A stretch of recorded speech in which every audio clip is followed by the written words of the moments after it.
है। सभी पत्रकार बंधुओं को नमस्कार।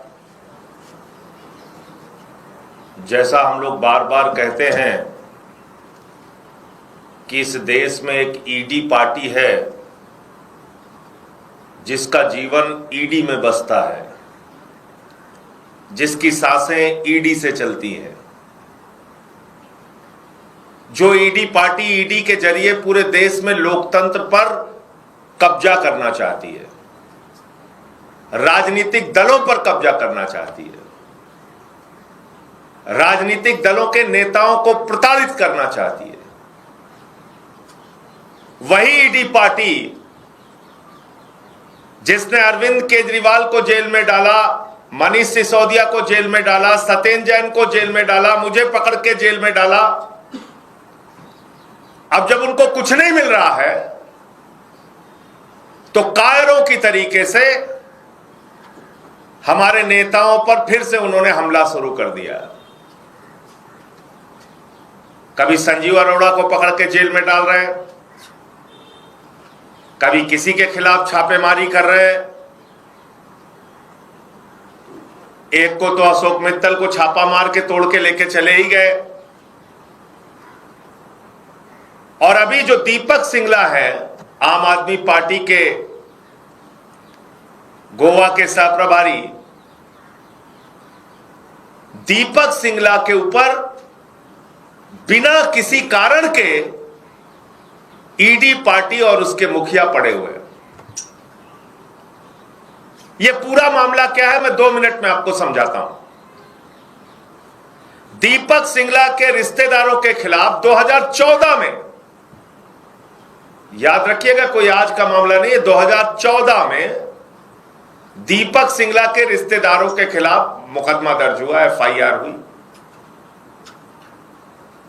और उस मामले में जांच पूरी हो गई। जांच पूरी होने के बाद कोर्ट में चार्जशीट दाखिल हो गई। चार्जशीट दाखिल होने के बाद ट्रायल लगभग पूरा होने जा रहा है। तो दीपक सिंगला के रिश्तेदारों पर जो मामला हुआ था उसको लेके लगातार छापेमारी, गिरफ्तारी, छापेमारी, गिरफ्तारी चल रही है। पहले दीपक सिंगला को पकड़ के जेल में डाला,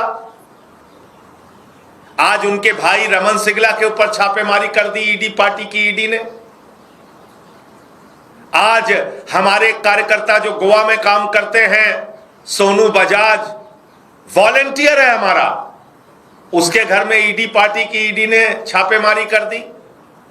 अमरीक सिंह, वो भी हमारा वॉलेंटियर है, पार्टी का कार्यकर्ता है, कोई लेना देना नहीं किसी बिजनेस से, कोई लेना देना नहीं किसी काम से, उसके घर में छापेमारी कर दी। गोवा में वो काम कर रहा है ईडी पार्टी की ईडी ने। तो इससे एक बात यह जरूर साबित होती है कि देश के प्रधानमंत्री एक कायर प्रधानमंत्री हैं, डरपोक प्रधानमंत्री हैं। और कायर और डरपोक की पहचान यह होती है कि वो पीछे से हमला करता है। कायर पीछे से हमला करता है। कायर की पहचान यह होती है, कभी आंख में आंख मिला के आपसे बात नहीं कर पाएगा। कायर की पहचान यह होती है कि अपने से कमजोर आदमी को दबा दो, उसके ऊपर ईडी छोड़ दो, सीबीआई छोड़ दो, पकड़ के जेल में डाल दो, मुकदमे लिखो, छापेमारी करो। लेकिन जब ट्रंप का मुकाबला हो तो वहां भीगी बिल्ली बन जाओ, वहां मासूम चूहा बन जाओ, जो हालत हमारे प्रधानमंत्री की है। वो अरविंद केजरीवाल के लिए तो शेर हैं, वो दीपक सिंगला के लिए तो शेर हैं, हमारे कार्यकर्ता सोनू बजाज के लिए भी शेर हैं, अमरीक सिंह के लिए भी शेर हैं। लेकिन ट्रंप के आगे मासूम चूहा है, भीगी बिल्ली है, वहां आवाज नहीं निकलती। जहां देश के प्रतिष्ठा और सम्मान को बचाने की जरूरत होती है वहां प्रधानमंत्री खामोश हो जाते हैं। 3 भारतीयों की हत्या हुई, अमेरिका की सेना ने हत्या किया, उस पर कुछ नहीं बोलते। तो इसलिए मैं ईडी पार्टी के मुखिया मोदी जी से कहना चाहता हूं, मोदी जी ये ईडी खेलना बंद कीजिए।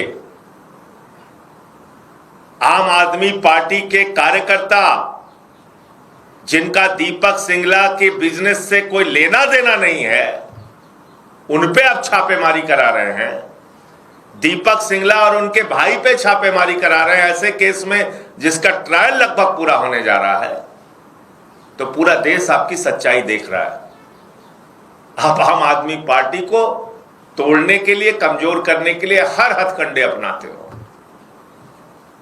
हर हथकंडे। और एक ही बात कही जाती है इन लोगों से, जिनके यहां भी छापेमारी होती है, जिनको पकड़ के लाया जाता है, उनके ऊपर एक ही दबाव बनाया जाता है, बीजेपी के साथ आ जाओ, वॉशिंग मशीन में धुल देंगे। बीजेपी के साथ आ जाओ, तुम्हारे ऊपर जितने भी आरोप हम लगा रहे हैं वो पलट जाएंगे, वो सब खत्म हो जाएंगे। तो आज जिस प्रकार से दीपक सिंगला के भाई और उनके ससुर और आम आदमी पार्टी के कार्यकर्ताओं पर फिर से ईडी पार्टी ने ईडी भेजकर रेड करवाई है, छापेमारी करवाई है, आम आदमी पार्टी इसकी घोर भर्त्सना करती है और ये बताना चाहती है ईडी पार्टी के मुखिया को कि आपकी इन कार्रवाइयों से ना हम डरने वाले हैं, ना झुकने वाले हैं। आपका डट के मुकाबला करेंगे और आपके नीतियों के खिलाफ लगातार बोलेंगे। आप लोग चंदा चोर हो, आप लोग पेपर लीक कराने वाले लोग हो, आप लोग अडानी के जरिए देश में भ्रष्टाचार फैलाने वाले लोग हो। आपकी कोई हैसियत नहीं है कि आप किसी दूसरे को बुरा कह सको, गलत कह सको। आप तो खुद सर से लेके पांव तक भ्रष्टाचार में डूबे हुए हो। आप लोगों ने तो प्रभु श्री राम तक को नहीं छोड़ा, उनके मंदिर के चढ़ावे तक में चोरी कर ली, जमीन में घोटाला कर लिया। शर्म आती है। आप लोग इस देश में एक राजनीतिक दल के रूप में काम कर रहे हो। मुझे इतनी बात कहनी थी, आप अपनी बात पूछ सकते हैं। सर, आपने आजाद ने प्रेस कॉन्फ्रेंस की है, उन्होंने भी कहा है कि हमारे जितने भी लोग गए हैं उन पर भी इसी तरह के दबाव बनाए गए और अगला ऑपरेशन जो है महाराष्ट्र में होगा। 362 का लक्ष्य है बीजेपी के पास। देखिए, निश्चित रूप से जो वो कह रहे हैं वो सही कह रहे हैं, गलत नहीं कह रहे हैं। यही इनका तरीका हो गया है। दबाव बनाते हैं और दबाव बना के पार्टियों को तोड़ते हैं। अब ईडी पार्टी के पास ईडी है, सीबीआई है, एजेंसियां हैं, उसका जमकर वो दुरुपयोग करते हैं। लेकिन मैं तो यही कहता हूं बार बार ना कि आपकी बहादुरी का परिचय कब होगा, आपकी बहादुरी की पहचान कब होगी? जब संकट आएगा तभी तो पहचान होगी।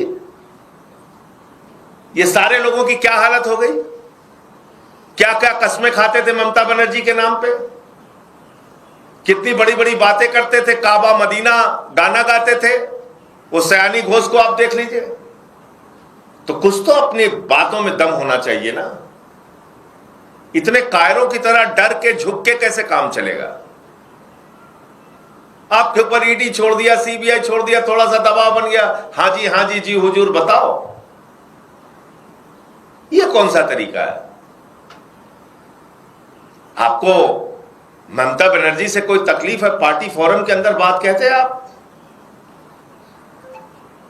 और आप उन्हीं लोगों के साथ मीटिंग कर रहे हैं, उसी पार्टी के साथ जिस पार्टी ने कहा सयानी घोष का सर काट के लाओ, 1 करोड़ रुपए इनाम देंगे।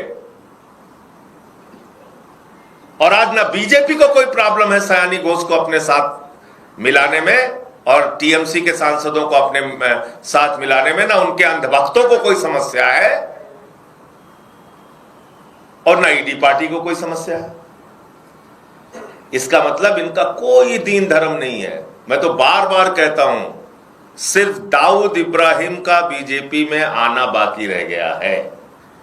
बाकी सब सारे कैटेगरी के बेईमान भ्रष्टाचारी माफिया सब बीजेपी में आ चुके हैं।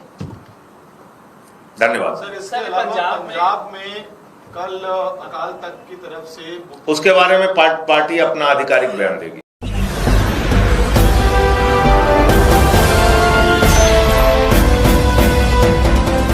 आप देख रहे हैं लाइव न्यूज 99, राष्ट्र सबसे पहले।